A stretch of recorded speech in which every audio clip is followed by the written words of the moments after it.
Hello everyone, and let me go ahead and make sure that my recording is working out well. You're gonna see, yep, a little green bar as I am casting game 1 in what I believe to be a best of 3 series between Ted and Infi. Game 1 taking place on here on, I believe this is Ancient Isle. Infi spawning on the top left-hand side of the map as the teal human. Meanwhile, Ted spawning as the yellow undead. Two of the biggest names here. This is a best of 3 coming in from WGT, and I am definitely looking forward to what we have in store for you. Now, I know I was going to be doing some highlight and showcase matches. A lot of you guys seem to really enjoy that, but this series was really highly rated, so it felt like I should cast at least some of the games, if not all. We'll see how this all goes down. Altar of Darkness, Crypt, Tomb of Relics, and Ziggurat now coming into play in this human versus Death Knight matchup. Now, what I'm really going to be on the lookout is what Infi is going to choose for his first hero. If he goes for an Archmage, we'll see your standard casters, or if he goes for a Mountain King, we may see a different type of opening. It is going to be a Mountain King, and then if it is a Mountain King followed up with, say, a Blood Mage and then a Paladin, that will be a very, very strong hero nuking force. Meanwhile, the Death Knight most likely will just be coming out and doing some straight-up harassment. I cannot imagine an Undead player really choosing any hero besides the Death Knight in the current meta, unless it is an Undead versus Undead matchup where you'll often see a Lich being chosen as well. So far, it looks like these players are just setting themselves up for the early creeping stages of this game. We should be getting into some action around the 2-minute mark, as we are already looking at a footman making his way out across the map. Now, the Blood Mage and the Blood Mage Mountain King combination is very strong just because it forces the Undead player to transition away from ghouls much earlier. The Mountain King sitting at level 3 coupled with a Blood Mage giving him mana means that the Mountain King is getting 225 damage per bolt relatively easily, as the Blood Mage is able to siphon mana from one hero and give it to another. We're going to see that the Troll Chopper is taken down. Tome of Strength now given to that Mountain King, as the Mountain King is tanking a lot of damage, but as you see here, very, very importantly, it is also being split across many of the militia. You do not have the... Death Knight may try to come in with the kill. Nope. Does not get the kill steal off, and now we may see a Stormbolt coming in as well. The militia, however, do not have that much longer on their time life, so they are just going to be walking home as peasants, as one peasant doesn't make the trip home at all. Footman now coming in with a bit of pathing. Oh, beautiful juke there by Ted, as Ted is now backing away. And between these two players, I gotta believe that these players are perhaps at the top of their games. Ted coming off of the previous World Cyber Games Championship and really coming to bring Undead back to the forefront and relevancy in WarCraft 3. Meanwhile, Infi has been one of those perennial contenders, along with Tho and Yumiko, very, very strong human contenders who have been around for what seems to be forever, as we're now looking at a Mountain King looking to creep out this 9 o'clock expansion. We do see that no tech to tier 2 as of yet. Meanwhile, tech to tier 2 already underway for Ted. He's nearly a third of the way there, maybe a half by the time that this expansion is done. And the Mountain King just wants to level up. Mountain King now sitting at level 2. You can see that the Death Knight is also trying to come in with a couple of steals here, and it hasn't been that successful. The Death Knight knows not to run headlong into that group there, as we do see a quick bash onto that skeletal warrior. So far, the Mountain King is going to take down the Null Overseer and finishes it off with a Stormbolt. Death Coil instead onto a peasant. No real kill there, as the peasants are just being able to run freely. The Mountain King getting very close now to level 3, as the Death Knight is just feeding experience over to that Mountain King. Now, this is exactly what Infi needs to do, as the Death Knight will be able to creep out extremely efficiently once... Oh, I believe the Death Knight is surrounded. Yes, there it goes. Scroll of Town Portal. And Infi has just been playing this by the book and playing this extremely well. So far, though, no Arcane Vault, no tech to tier 2. That does mean that there will be a delay on the Blood Mage, as the Mountain King, all he can do is creep with these footmen. Coming back into the base of Ted. Ted now nearing Halls of the Dead, should be getting up a Lich, and he may go for his standard tier 2 push with Obsidian statues and a Lich. That has become a much more common as of late since Ted introduced it back at the World Cyber Games 2012, and now we are looking at some Crypt Fiends. Ted is going to be coming in extremely quickly here, and he wants to get to level 3. Once he can get this Death Knight to level 3, that Mountain King's Stormbolt, the damage on it, it just takes a little bit of the edge off, as the Mountain King cannot easily Stormbolt to kill a lot of units any longer. However, we are going to be seeing that the Mountain King is looking for that Death Knight. The Death Knight's still doing a great job creeping away, and it will get to level 2 here and pick up a Ring of Protection +2. Not altogether that useful, as we are already going into an Altar of Darkness. Slaughterhouse is coming into play, and this is the strategy that I thought Ted would use. A tier 2 push with Obsidian statues and most likely a Lich. Yes, it is that Lich. I just assumed it was the Lich the previous time and didn't actually make sure. Alright, Mountain King looking to come in there. There's the Stormbolt onto a Null Warden there. Troll Berserker now being brought over, and this Troll Berserker is actually going to absorb a lot of damage from the Red Drake.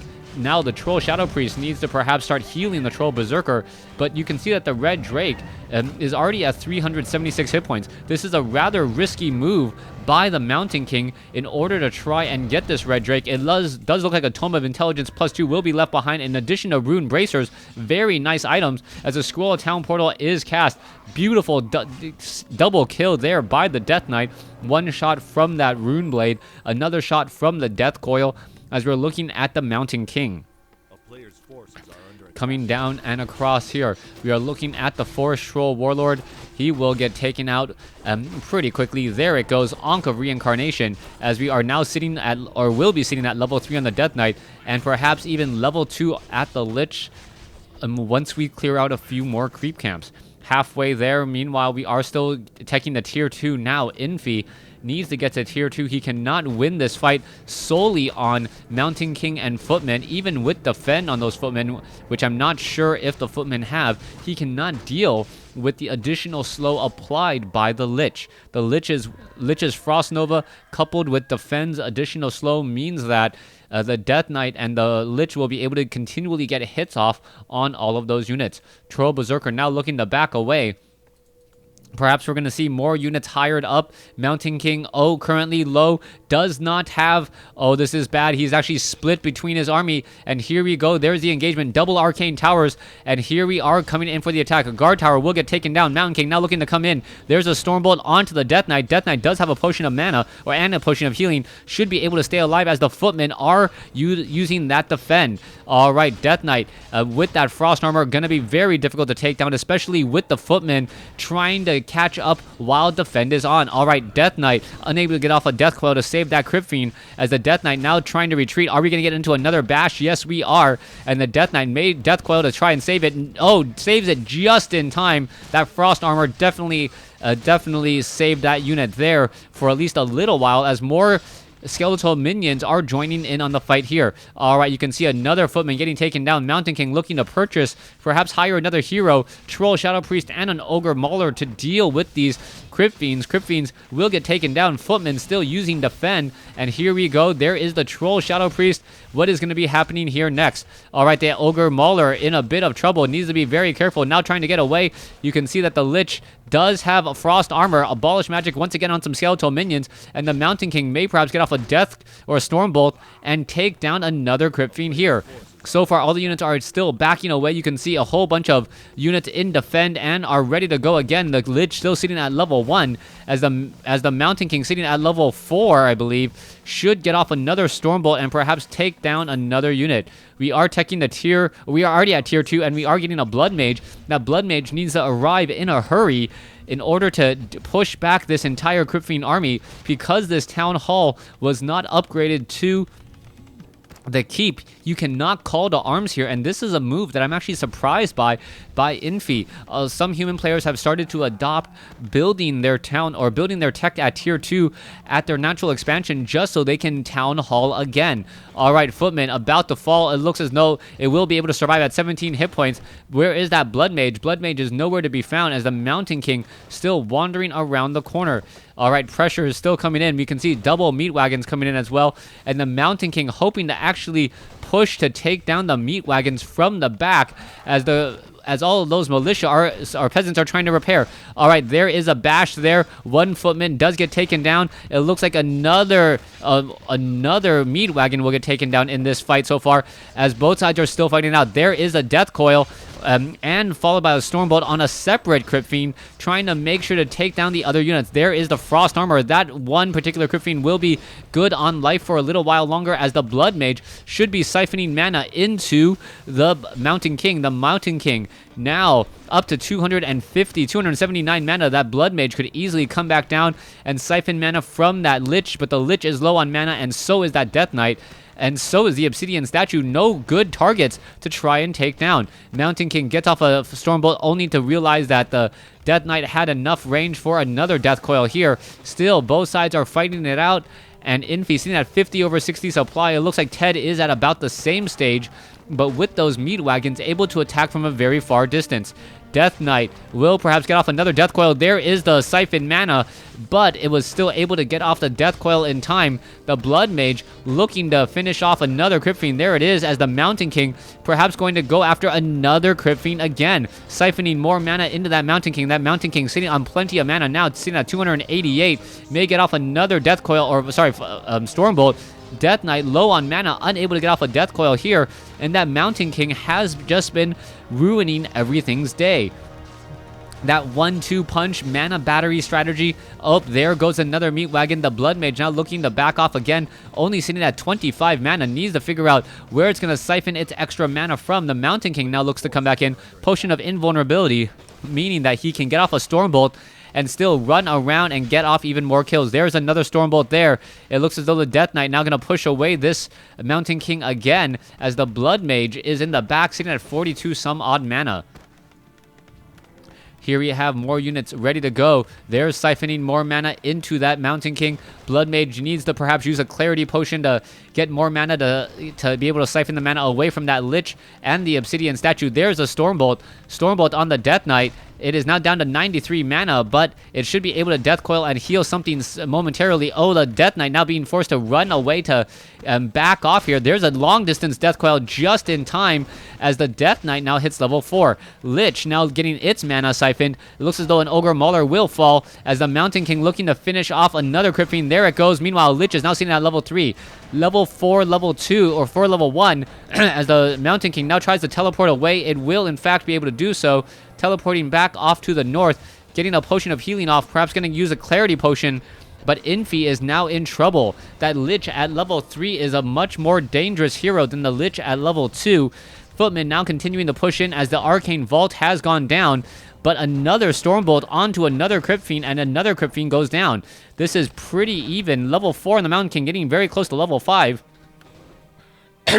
As the Mountain King needs to perhaps use that Clarity Potion. A new Arcane Vault being built in the back here. Peasants now trying to head back home, perhaps call to arms to re-engage, as the meat wagons, both of them, still lobbing bodies and corpses at this town hall. Alright, Spellbreakers. Mountain Kings now looking to pressure. Is it going to be enough? There is a Stormbolt onto the Death Knight. The Death Knight losing a lot of mana there, as it is stunned for quite some time. The Blood Mage now up to 110, as, oh, the Mountain King is in a bit of trouble. Down to 184 hit points. No, throws off another Stormbolt as he turns around. May try to get a Potion of Healing, as the Ogre Mauler of Ted now starting to push back. Militia now being brought over. This is going to be a very strong fight here, as the Spellbreaker is going straight after those Crypt Fiends. In comes another engagement. We could see a Frost Nova onto those Militia. Blood Mage now sitting at level 2. Are we perhaps going to see some Banish, as well as the Mountain King sitting at level 4, needs to get to level 5, and then that will pretty much be death to most Crypt Fiends in a matter of seconds. Alright, there goes another Crypt Fiend. Wait, there it is. As we are still seeing more engagements coming in. There's a Stormbolt. It is going to hit the Death Knight.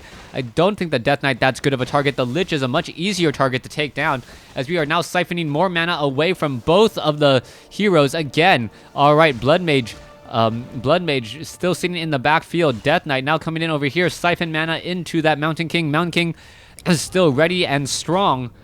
Sitting at about 200 some odd mana. Yeah, 202 mana compared to the 210 of the Blood Mage. There we go. Infi still getting pressured very heavily. We are waiting for an epic battle here. Ted is forcing an engagement as Infi is trying to repair this one town hall and make sure he doesn't lose his economic advantage. All right, Blood Mage and Mountain King looking to come in. What are we going to perhaps see here? Are we going to see a quick takedown?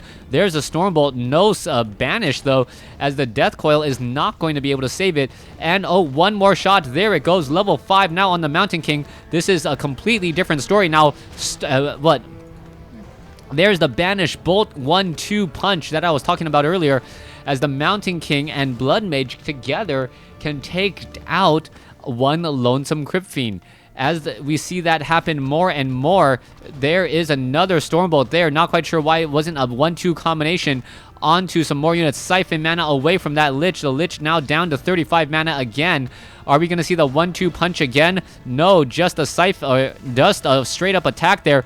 Death Knight now down to, wow, 62 hit points, 72, and rising as we're looking at the Militia being brought forward. All right, are we going to see another engagement here? There's the Stormbolt. Oh, a beautiful pickup by Ted, saving what would have been certain doom. All right, the Zeppelin going to be picking up and dropping off units. There you go. All the units have been picked up again. And what are we going to be seeing here next? Mountain King looking to finish off. There is a Stormbolt onto a Crypt Fiend. There goes a Meat Wagon. There's the Death Coil, as the Blood Mage needs to be very careful here. Meat Wagon getting taken down as the Crypt Fiend falls. However, all the peasants no longer in militia form. Not that strong, but Ted still gives the GG. Unable to take the game here on Ancient Isle. Thanks for watching. Thanks for listening. Hope you guys enjoyed game 1 in this series.